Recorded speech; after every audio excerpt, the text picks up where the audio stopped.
Slight problem for Giovanni Vitavi in the 226, due to start 16th. But here is the grid for KZ2, the pre-final. Tommy van der Stroys puts it on pole position by 59 thousandths. Will be joined by Renzo Alibax on the front row.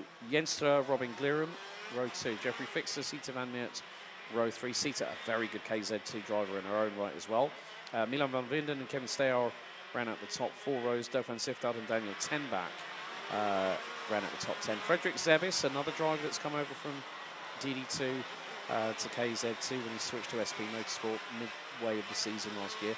He's joined by Dominic Reuters, Jake Weston, Sam van Verskoylen, Julian Carmen, Giovanni Vitavin, Ryan Kivitsbosch, Sam Winma, Josh Price, Jiro van Duivenvoorde, a name I remember from the Rotax classes, Jori Mollema, Rick Mewes, Thomas van der Stelt, and Nelson Berghaus.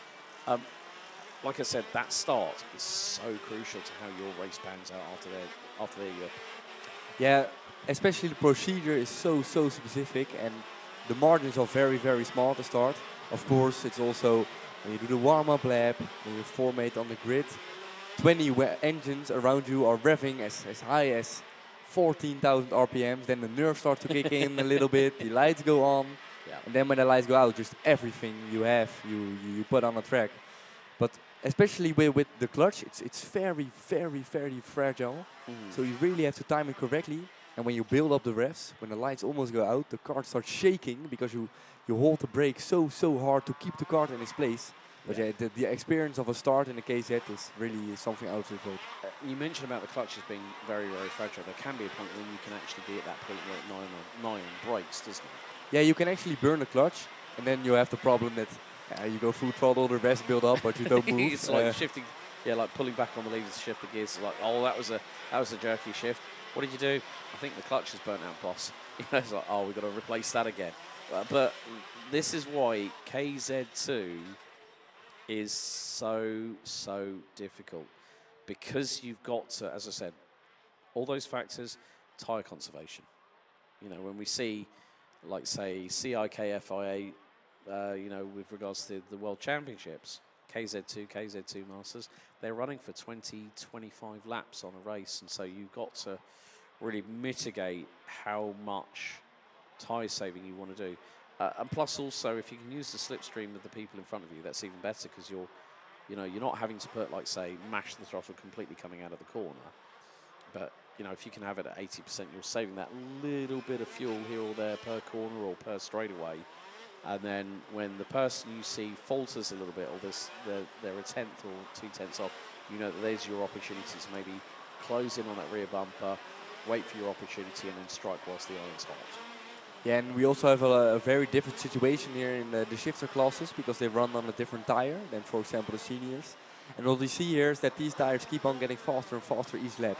For example, Tommy put it on pole in the final lap, just taking the finish flag in qualifying. Yeah. Whereas with the seniors, they really have a peak in the tire. So also that when you move up to KZ from, for example, a class on a D5 moto tire, the way the tires work is also a lot of adapting. Build up the pressure slowly, treat the tire like it's very fragile, and then on the last lap you can go fast. You've got to give it a lot. You've got to give the tires a lot of TLC in this class. And I've seen some drivers go really well. I've seen some drivers completely compromise their strategy, and it's a big old faux pas if you rip through your tires too quickly, because then you know that you're going to be at the mercy of everyone else behind you, and that can be the difference between winning and losing, or winning the race and taking second. So drivers are in position, waiting for the green flag to wave at the back, which just waiting. So until that green flag is waved, we do not go racing. Green flag waves at the back. Drivers instructed to look at the lights. 10 minutes plus 2 laps here in KZ2. Red lights are on. Revs build. We're underway. And a good start from the outside of the front row by Renzo Alibax. Mugs Tommy van der Stroys as we got one off into the background and into the local undergrowth, as in the grass on the right-hand side of the start-finish straight. Everyone filters through into turns 2 and 3 for the first time. But a great job there by Renzo Alibax. Absolutely mugged Tommy van der Stroys. I think might have just held on to that clutch for that split second too long. Yeah, Alibax really got an amazing launch off the start. taking first now, going into the first lap. We see a lot of changes of position here, so it's ooh, and we have a little moment at the end of the Europa Laan. Yeah, Code Brown, I think we would call that one, to be honest with you, when the back end gets a little bit too sketchy. In the meantime, we see that Sam van Voskuilen, a good friend and old teammate of mine, has made up a nice couple of places here. I think he's now running in 12th, so he moved up 2. Actually, really impressive to see. He's been out of the seat for almost a year, but now has a nice comeback. It's a bit like Jeroen Bos coming back from 4 months away from sitting in a cart after knee surgery and rehabilitation. After the opening lap, Renzo Alabaks leads. Tommy van der Stroys, Robin Glerum now up into P3 ahead of Jens Treur, who's 4th. So good start by a couple of the drivers. Jeffrey Fixer on the Maranello. He's been a Maranello driver for as long as I can remember. Had a bit of a moment in the final at Circuit Park Bedham, ended up going off the circuit and ended up abruptly taking out the tyre barriers in front of him. Kevin Steyhauer up 2 places. Sita van Miert, she's dropped down to 7th. Dominic Reuters, the 265 from Germany, up 4 spots on the opening lap. Now P8, Daniel Tenbach, Dovan Siftout, Samuel Voskuilen, as you just rightly mentioned, up 3 spots now into 11th. But now this is where you and I both know Van der Stroys very, very well. He's not one to let things lie. He's just put in the fastest lap of the race, 53.536, as we're going to see dive to the inside of, I think that was probably, it was 272, I think might have been the number that had the lunge done on the inside, or it might have been Dirk van Siftout. So again, it's just about those little moments that you can just think, okay, if I can squeeze through that gap, and as long as that person doesn't turn in on me, I'm fine. Yeah, especially here with the overtaking and making absolute lunges with the front brakes here. Going down the gearbox to brake the kart even more. Yeah, it's really very impressive how late you can brake. Oh, Van der Stroys and Glerum right on the tail of Alibaks as they come out of the final corner. Is there, Van der Stroys pulls the right-hand side, pulls the pin, up the inside he goes. That's going to open the door for Robin Glerum. Oh, and he clashes into the wheels on the right-hand side. Jens Treur around the outside at turn 3. That was kind of, it's one of those lovely things I love about KZ2, that someone will open that door and the first thing the driver behind is going to do is just fling it to the outside, full throttle it and get the job done. As Jeffrey Fixer into the side of Alibaks, I believe, throughout a turn 7. Oh, that was very, very robust. That's KZ2 racing, folks. Rubbing is racing, but they do say that karting is a non-contact sport. Indeed, we have some fair bit of argy-bargy here in the shifter I class. like that you're using that term. You've picked that up from me as well, haven't you? Yeah, a little bit of argy-bargy. That's what we like to say in the UK.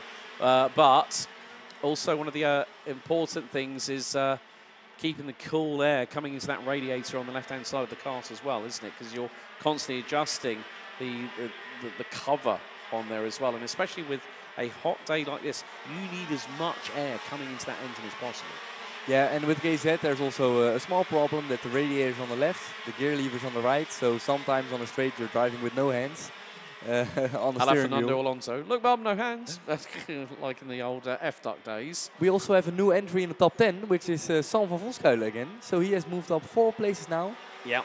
And one of his friends, also Julian Kamel, moved with him, finding on the 11th position right now, also moving up 4 spots. Yeah, he's got, I think he's got Daniel Tenbach just in front of him on the Birolot on the 223. So Sam van Voskuilen running on the Praga chassis, you see in the middle of the shot. Those watching on the live and direct on the Chrono Karting YouTube channel, thank you so much for everyone that has tuned in so far. Josh Price, unfortunately, on lap 4, has retired from the race.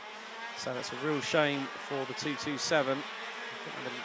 Didn't have a started 19th, qualified the 52.0, so basically about a second off of Van der Stroys at the moment. We're halfway through this race, and the air temperature again, 23 degrees Celsius, due to hit a high of 24. That's going to be later on in the afternoon. But Van der Stroy is starting to really control things here quite nicely. Just put in a personal best of a 52.066. Jeffrey Fixer now in 4th place and has put in the fastest lap of the race so far, 52.003. 52. That was until 52.043. That was until Van der Stroys blew it out of the water with a rocket. 51.722. Gap now 8.5 tenths between him and Robin Glirum. Kevin Stayhauer running in the resplendent colours of Kart Sport Hire. Had a good chat with Sven Hire earlier on. We have a move from Alibox. Yeah, well, he just got done by Kevin Renzo Alivax going into turn 7. I think that was put paid to what happened to Renzo when Jeffrey got through on him rather robustly. Now, if anyone might remember the misfortune that Jeffrey Fixer has had, he had 3 wheels on the wagon, and the kart went straight off at turn 2. His wheel went over the fencing after hitting the verge by turn 6. So good to see that Maranello chassis has got 4 wheels on its wagon.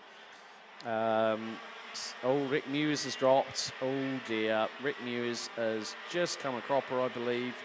Can't see anywhere on the track where he is at the moment. No yellow flags waving through the marshal post that I can see. So Rick Mewes looks to have parked They are it. defending from Van Meert right now. He's really going for it. I think he might be looking for a move going into the next 2 laps. Yeah, so Kevin Stayhauer is through on Sita Van Meert, the 240. Teammate for Jaden Teen in the German Kart Championship with Belgium Racing this year. Both she and Jaden did really well at the season opener back at Marienborg last month. Rick Mewes has got the blue square of doom against him on the timing screen, so that means that is going to be 2 drivers out as Van Meert. Oh, well, that was Stayhauer turning right, Van Meert turning left, and Stayhauer nearly got thrown from the ejector seat in the process, I'm afraid. Again, that's just like split-second decision. You've got literally milliseconds to react, and you can make either the right decision or completely wrong decision. I think it was just like unstoppable force versus immovable object on that one. Wouldn't you agree? Yeah, Steyr definitely got caught up in that. For me, it seemed like the bumper of Van Meert went under the rear tire of Kevin, causing him to spin. That's really a shame to see. And he'll be looking to make a comeback in the final later today. Yeah, with the bit between his teeth and the fire lit clearly in the belly. 2 minutes to go, plus 2 additional laps, and Kevin Stayhauer tumbles outside of the top 15 as a result of that unfortunate clash with Sita Van Meert. But Van Meert starting to try and close in on the 2-2-3. The Birrell Art of Daniel Tenbach, which is late on the brakes, is Sita Van Meert, and then just willing the car. This is some of the things that people don't understand when they go like, why are they forcing themselves forward? They're just urging the cart to move. Like, forget, it's not just about hitting the throttle, but it's like, come on, move, damn you. It does happen. I've seen people, you've seen it as well on track. People jumping up and down in their seats to try and get more traction. Doesn't always work, but they give it a try. You know, there's no harm, no foul on that one. But Van der Stoys now has a 1.5 second lead over Robin Glirum. Jens Sir P3, Fixer P4, Alibax Tenbach and Van Meert. We've got, and then there's Van der Scoiler there as well. He's got through on Dominic Reut. Well, no, isn't through on Dominic Reuters. But Van der Scoiler doing a good, steady job at the moment, up 5 places. He's ahead of Julian Garman as well. He's also made up 5 spots. Milan van Vinden's been one of the biggest losers apart from Kevin Stayhauer at the moment. Both have lost 6 and 10 places respectively, but Van der Stroys 51.352.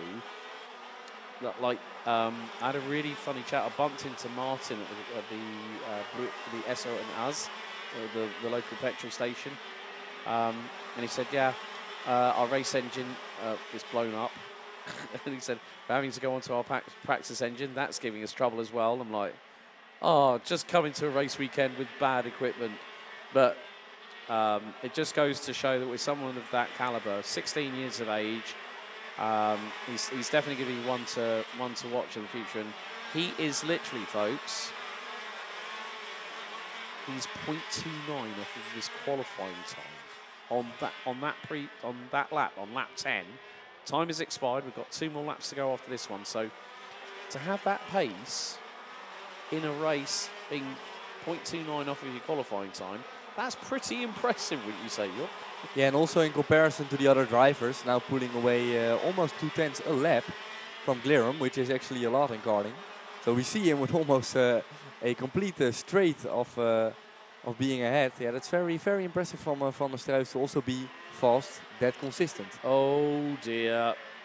Thomas van der Stelt, that kart I think might have had the back axle seized, and with it, it takes the, well, if the engine is seized, it freezes the back axle. Kevin Stayhauer is out of the race. Possibly has managed to get the kart moving as, well, driving as far as he can without having to park it. So Stayhauer out, Van der Stelt out, I'm afraid. So that is going to bring us down to Nelson Berghaus, who's going to be the last driver out on the circuit. 2 more laps remain. So this time it is going to be last lap. Van der Struijs got mugged on the start by Renzo Alibax, but has come fighting back. He's got Robin Glirum quite the way back, 2.5 seconds in fact. Jens Stroh, Jeffrey Fixer and Renzo Alibax round out your top 5. Top 10 covered by, well, there we saw Kevin Stayhauer's kart parked on the grassy verge of the inside of turn number 2. Top 10 covered by 9.6 seconds. So yeah, Van der Stelt will be our 4th retiree in this race. A lot less attrition than I've come to accept in KZ2, but everyone knows at this point, well, you score championship points, and this is the second and the final round of the Benefit League. But the person put it on pole position by 6/100ths this morning, well, yet last night, is going to win by a considerable margin more. Tommy van der Struijs wins the KZ2 pre-final. Head of Robin Glirum, Jens Stroh rounds out the top 3. Jeffrey Fixer, Renzo Alibax, Daniel Tenbach, Zita van Meert, Dominic Reuters, Sam van Verscoilen, and Julian Carmen round out your top 10. Dirk van Zift finishes 11th, head of Frederick Zebis. Milan van Vinden, Giovanni Vittavine, despite nearly having starting troubles on the dummy grid, finishes 14th, up 2 places, ahead of Ryan Kivitsbosch, who completes the top 15. Jake Weston started 13th. Finishes 16th, head of Sam Wienma, Jory Mollema and Giro van Duivenvoort, with Nelson Berghaus rounding out the 20 finishes in that one. Thomas van der Stelt out at turn 10, lap 12. Kevin Stayhauer parks it turn 2, lap 11. Rick Mewers and Josh Price out on laps 7 and 4 respectively. Well, Mr. Breedveld, I will see you a little bit later on, but thanks for popping in again, as always. So Jupp will be joining me hopefully for KZ2 Masters and the KZ2 final a little bit later on. It's been a pleasure, buddy. See you then.